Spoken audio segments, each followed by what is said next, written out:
Don't treat yourself as a human. Yuxiu still decided to die. What are you doing living so shamelessly? Why are you undecisive? Why do you let yourself be looked down upon so much? Death is the last dignity for you, and is also the last dignity for your child. Yuxiu, please show some face. Yuxiu came to the dock again. The weather was not very good. There was a strong night wind. Surrounded by the whistle of the night wind, the night seemed more bleak and ferocious. Yuxiu was very timid as soon as she left the house. Despite this, Yuxiu was much calmer. This is also the attitude that a person who dares to die should have. Yuxiu stood at the waterside of the cement pier. Since she had her first experience, Yuxiu was calm instead of panicking. Once undone, twice familiar. This time it seems to be successful. Yuxiu thought it would be better to take off the belt on her belly first, and let the little baby loosen up and walk around. Otherwise, it would be too unfair to the child. Yuxiu's front foot had just entered the water, and there was a sudden riot in her stomach. The little thing was shocked, angry, furious, smashing and beating.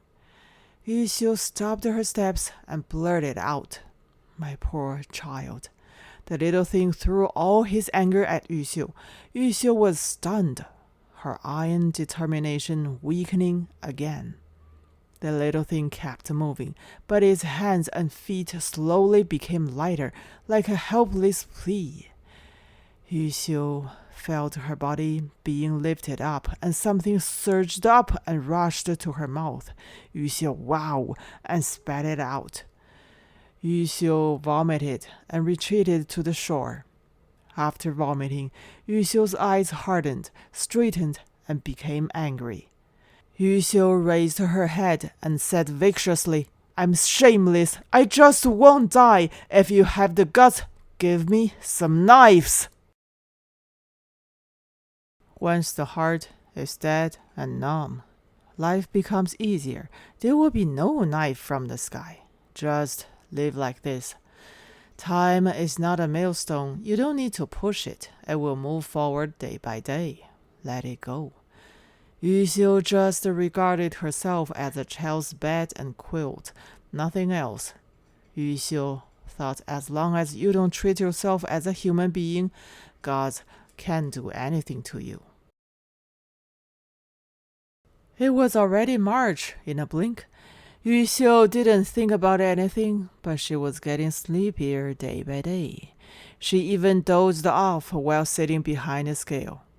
In the afternoon of this day, her father Wang Lianfang came to the gate of the grain purchasing station.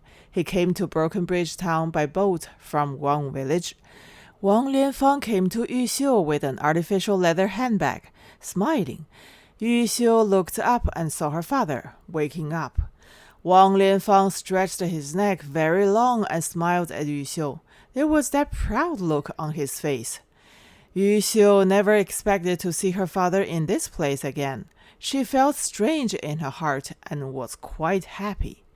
However, in front of so many people around her, she didn't like how her father looked so intimate. She deliberately kept a straight face and said, "Why are you here?" Wang Lianfang didn't answer. He stood on the scale and said, "Look how much I weigh." Yuxiu looked around a few times and said, "Come down." Wang Lianfang ignored this. Yuxiu got upset and said, "Come down." Wang Lianfang still didn't come down and said with a smile, "How much do I weigh?" Yuxiu said, 250. Wang Lianfang smiled. With a smile on his face, he said, "What a girl." Wang Lianfang just stood on the scale, turned around, and had plenty of room to explain to the people around him. "My daughter, my third girl." His tone was proud and also loving. Wang Lianfang stepped off the scale, handed out a circle of cigarettes, and started chatting with Yuxiu's colleagues. He asked them about their backgrounds, ages, which year they participated in the revolution, and how many brothers and sisters they had. The answers satisfied him, smiling. Wang Lianfang waved his arms in a circle in the air and called on everyone. You guys must unite! His tone was already a political report on the situation and tasks. Everyone just smoked and looked back at Yuxiu silently. But Wang Lianfang didn't move. He took out his cigarette and smoked it again, smiling. Wang Lianfang lives in his daughter's home, which is the compound of the agency. Guo Jiaxing was unhappy, but because of his father-in-law, it was hard to say anything. He kept a straight face all day long. Since Guo Jiaxing's face was usually straight, it was hard to see his true thoughts. Guo Jiaxing ignored him, which didn't matter. Yumi ignored him, which didn't matter either. Wang Lianfang now has a granddaughter, so have a heart-to-heart talk with her and read the People's Daily to her. The granddaughter was laying in the cradle and gradually got used to Wang Lianfang's voice. As soon as the sound of Wang Lianfang's reading of the newspaper stopped, she would cry and make a fuss. As soon as Wang Lianfang read it, she got better again. Wang Lianfang has become so obsessed with reading the newspaper that he would sit next to the cradle at every turn, raise the newspaper in his hand and say, Attention, comrades. Hey, be good. The meeting is about to begin. The meeting is about to begin. It was a warm Sunday afternoon. Yumi, Yuxiu, and Wang Lianfang were basking in the sun on the patio around the kid. There is no Sunday for Guo Jiaxing. He likes the office and his desk. He stays there whenever he has nothing to do.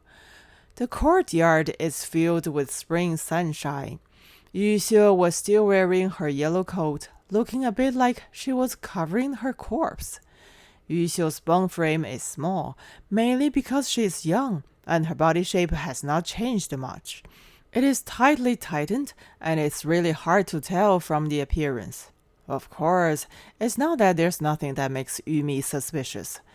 In fact, there are quite a few signs. For example, for a while, Yuxiu really lost weight. For a while, Yuxiu gradually gained weight. For a while, Yuxiu was particularly good at eating, and for a while, Yuxiu was always in a daze, unable to wake up, and occasionally she dropped her chopsticks. Yuxiu never bent down to pick them up. Instead, she picked up a pair of chopsticks from the table and used the chopsticks in her hands to pick up the ones on the ground. These are all signs, and any clue can lead to problems. Yumi just didn't take it seriously. The key is that she doesn't have the guts in her mind. This is the case with many things. Thinking about it forward, everything matches.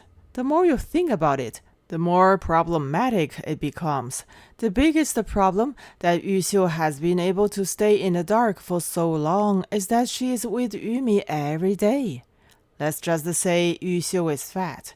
In fact, Yuxiu is much fatter than before.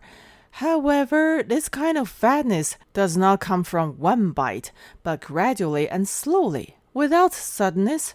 It has the characteristics of combining movement with stillness, which is not easy.